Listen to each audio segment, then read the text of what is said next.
We've talked in a previous podcast that there's a study done that it takes an average of 44 days for an employee to decide to stay in a company or not. And that's based on a lot of different factors. In this week's podcast, we're talking about the first 30 days of a new hire and how important it is with your retention. We talk about what should or what needs to happen during that time frame. So please join me in the conversation.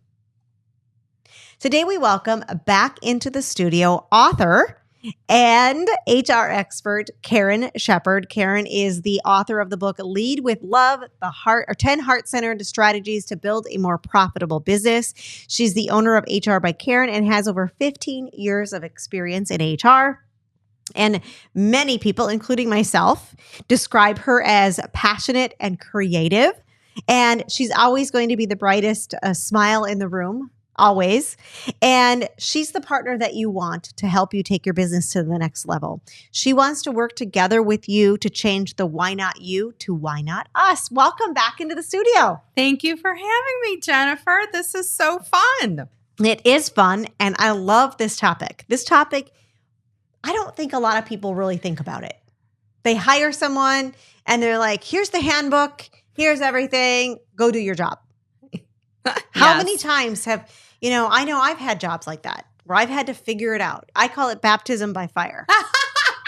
Figure it out. That's a good one. And that's not how it should be, right? No. No. So what are some really important things that as employers we may be forgetting, or as employees that we should be on the other side of when we're starting with a new company? Like what should those steps be? Yeah. Well, the first most important step is don't hire just to fill a seat. Okay. Just because you have a pulse doesn't mean. Yeah. Because I can't tell you how many times a company will say, I have so much turnover. Mm. And I'm like, let me hear what your onboarding process is. And they tell me. So onboarding doesn't start when they walk in the door. Oh, okay. See, okay, this is good because I'm thinking, okay, it starts before that. It starts way before that, the recruitment process. If you don't hire the right person and do the proper assessments and have a professional really understand your culture, your work environment, because someone might look really great on paper, but their personality, their lack of flexibility may not be the best culture fit. Mm-hmm. Okay. And pre-hire assessment is a great way. Like a test? It is not really a test. It's more, have you ever done like a DISC assessment? Yes. Okay. So that's a behavioral assessment. Okay. So what I use special is called Trait Set. And what Trait Set does, it allows me to see if a candidate, where their strengths and where their weaknesses are. And should they have a weakness, it provides the actual question I should ask in the interview. Oh, are you serious? Yes. Oh my gosh, this is life-changing. Really? It is one of my favorite assessments to use. And I will say that a lot of the times that I don't use it, it comes out right in the end. Mm-hmm. When I say I don't use it, I don't listen to it. I see. You administer it, but you don't. Sometimes if it says to decline the candidate, I dive deeper. I ask the questions. And even though sometimes my gut says no, I go ahead because they seem so nice and we're getting along. And, that's what I mean. Yeah. And once they're in there, you really know within the first 24, 48 hours, to be honest, if they are going to be a good fit or not, because you can't fake it. Oh, not for, yeah. You can't fake it for very long. No, you can do it in an interview. You can do it in an interview, but I'm sorry, after a week, forget about it.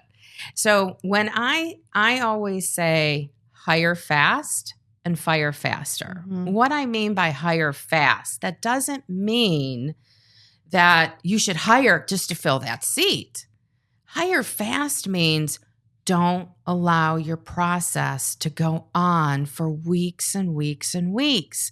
Because if you really do have the best candidate, the top candidate, they're not sitting around waiting for you. Right. That's very They true. already have 5 other Mhm. offers.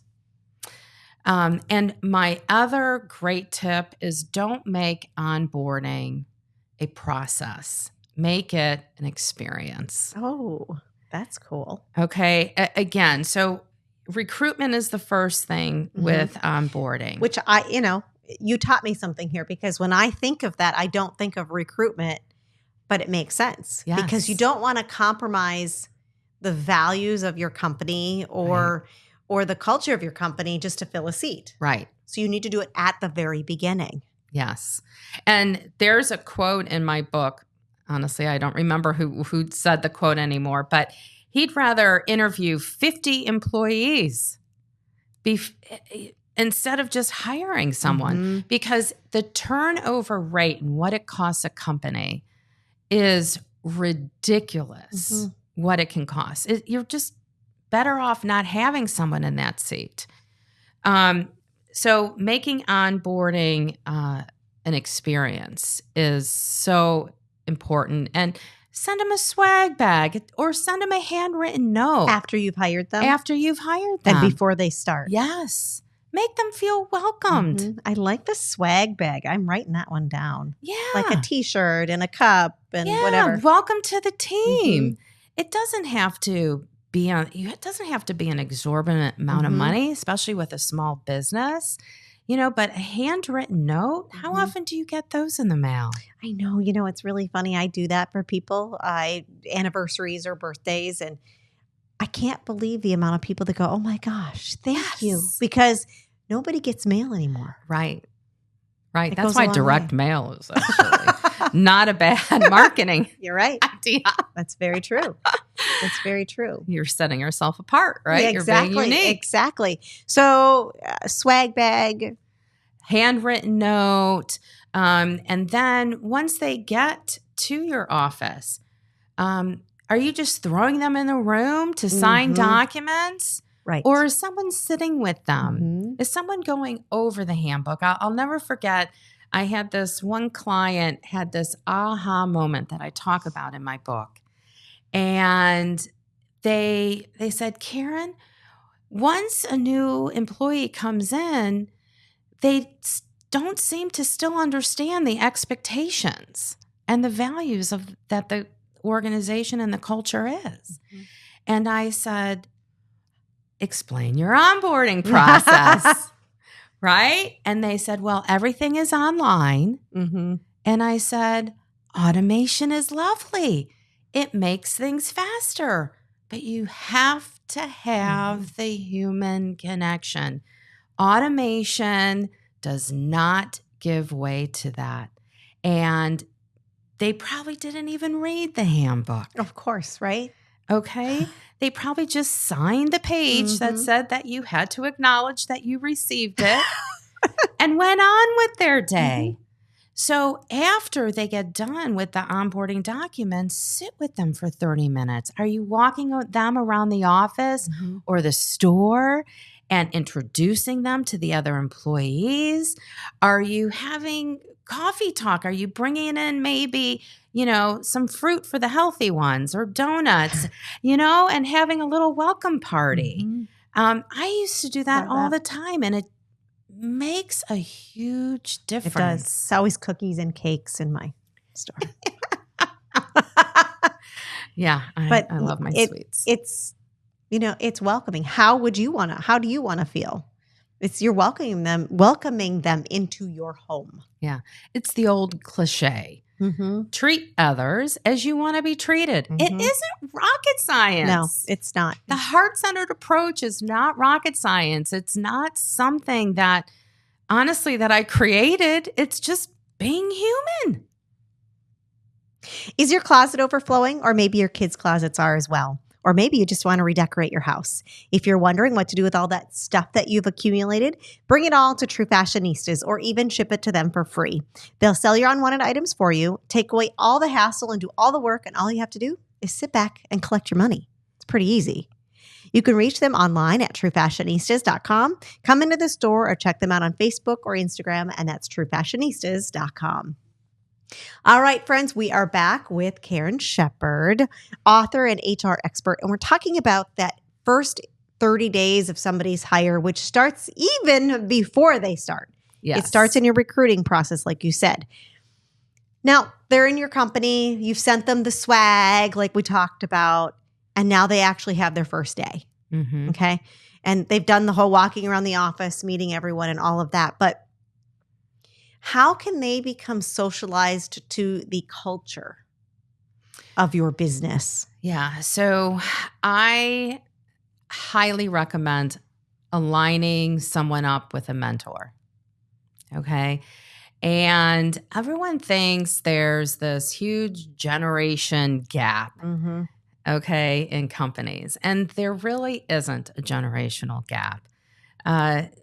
Someone more seasoned loves the ideas and the creativity from someone else that is not as seasoned. And if you hire right, okay, any generation loves to learn from each other. And if you don't hire right, they're going to say, I got this. I don't need you. Do you see the difference? I do. So training is not an option. You have to train.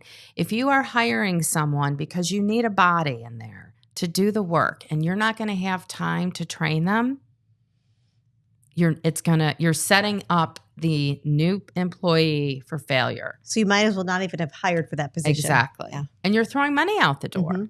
You could just go in back and burn it. Yeah. Right? Because you've just hired somebody that you can't work with. You can't train them. Right. And, if you don't have time to train them, maybe work it in. They're going to sit with this person and watch this person for a while. And maybe they really don't do anything for a day, that they're just observing. And that's the training, is observing. I mean, they're, depending on what it is, the industry and the size of the company, there's probably more flexibility on that. Small companies probably have the biggest challenge. Oh, really? See, I would think small companies are a little more agile, but maybe they haven't. Why is that? Smaller Companies don't have the bandwidth to train. Where a larger company, there's more people to help, more hands on deck. And even though there may be more flexibility with a smaller company. See, that's what I was thinking. Yes. Right. Yes. There's more flexibility, but time is smaller. Right. And how can we improve that? Being small businesses, just putting more time into doing it or making it a priority? A commitment. Yes. There you go. A priority. I always say, if something is a priority to us, we are going to find a way. If we don't, if it's not a priority, we're just going to find excuse after excuse after excuse. Instead, be honest with yourself. And if you can't do something, just say it. Yeah. It's not in my bandwidth. Someone just asked me yesterday, if I'm going to attend something and an event this week. And I'm like, I would love to. I really would love to. I have been going and going and going, and I am saying no. So I say yes. Yes. That's what I love to hear. Because we have to. We have to. I can't remember what it was. I had heard something similar, like going back to that, is about giving to your family. Yes. Don't give them what's left. Yes. Don't give them the leftovers. And the same could be said also for employees, right? Because you're so busy doing your job. If your job isn't necessarily training somebody and you're doing all these other things. And then you're just like, okay, I have 5 minutes. Right. I have 5 minutes to train you. Right. That's not fair to them. Just like it's not fair to yourself. Right. If you keep saying yes to things instead of no, right? It doesn't give you any time for self-care. That's right. HR leadership, if you don't self-care, you aren't helping anyone. Mm-hmm. You got to talk Not the even talk. yourself. That's walk right. the walk. That's right. If you're telling everybody else to do it, then, Right. look from within. Start there. Right. I agree. It's a very important part Yes. of what we have to do every day. Right. As leaders in our community, as business owners, we're setting examples for other people. You have to. Yeah. The leader has to follow the leader. I love that. You said it in the last podcast that we had you on. And so it's so important because, not all the time will they do what you do, but you're putting it out there. And you don't expect them to think like the business owner. Right. But that's a common thing that a lot of business owners, a common pitfall is they expect their employees to think like them. And that's not going to happen. That is not going to happen. They're not going to have that same mindset. They're not going to have that same passion. Mm-hmm. At 5 o'clock, they're checked out the door. Yeah. Sometimes they're getting their stuff together at 5 minutes to 5. And it is frustrating. I get it. Mm-hmm. However, maybe she has to deal with the traffic to get to daycare to pick up. Like, do you ask why they're exactly collecting their stuff 5-10 minutes early? You've got to be curious and ask questions. Mm-hmm. And because maybe there's a solution in there that you can work together on. And and that's what people say, we want you to work, like you tell people, what can we do together? Right. It's not just, what can I do? What can we do? Exactly. Very important. Okay. I love everything we talked about today. If our listeners want to get in touch with you, want to buy your book, how can they do so? They can, because I'm a human optimist. Okay. I like conversation. My phone number is 239-776-5919. Or they can always visit my website at www.hrbyKaren.com and get all my digits and email address and social media links and all that. And buy your book on your website or Amazon. And guys, you need to read the book. I've read it. I'm going to read it again because it's one of those books where you dog-eared everything and then you marked it all up. They're like, oh, I've got to go back to that. So definitely read her book. Thank you so much for being on today. Thank you for having me. And thank you, friends, for joining me today and every week here on the Confident Entrepreneur Podcast, brought to you by True Fashionistas. If you want to learn more about how I can help you grow your business with the help of courses or coaching, please head to jenniferannjohnson.com.